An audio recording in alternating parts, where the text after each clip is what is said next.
I got some good news and I got not so great news. But let me give you the good news first. As of right now, we're not tracking any potential tropical threats. None at all. That's because both Maria and Lee have fizzled out in the northern Atlantic Ocean. So as of right now, we don't have an active tropical cyclone in, of course, the Atlantic Basin. But that still doesn't mean we're gonna have a quiet rest of the year. Because remember, the hurricane season doesn't end until November 30th.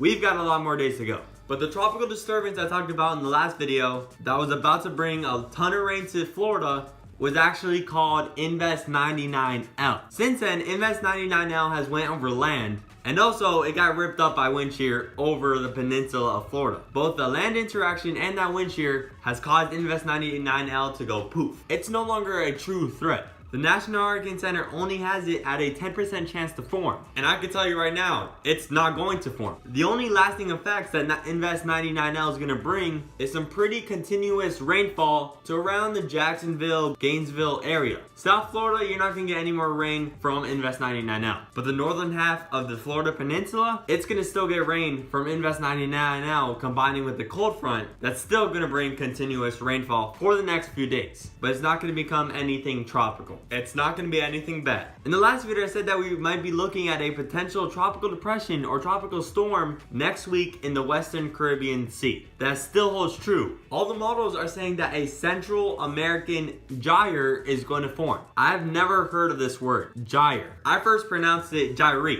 but you actually pronounce it gyre. You are going to hear this term a lot in the next upcoming week. It's going to be a popular term. But in simple terms, a gyre just means a broad area of low pressure. This broad area of low pressure could lead to a tropical depression or tropical storm if it starts to get its act together. And that's what the European model is hinting at right now. The Euro has the chances at 80% for a tropical depression to form from this Central American gyre next week. And if it forms, it has the boiling hot water temperatures of the Western Caribbean and possibly the Gulf of Mexico. But we have plenty of time to watch all of the developments on this possible system. So keep it tuned here because this is going to be something to watch. But if this Central American gyre comes to form, it's 100% going to bring some pretty heavy rainfall to the Yucatan Peninsula and Guatemala and Belize. And maybe even South Florida gets in on that tropical moisture. We're just gonna have to wait and see on how this develops. It's this time of year. We are now getting into October. And in October, tropical cyclones usually start to form in the Western Caribbean. Tropical waves stop coming off Africa and we have to turn our attention back to the US homeland. If anything happens, I'll be the first to let you know. Subscribe right here to stay informed and I'll see you in the next one.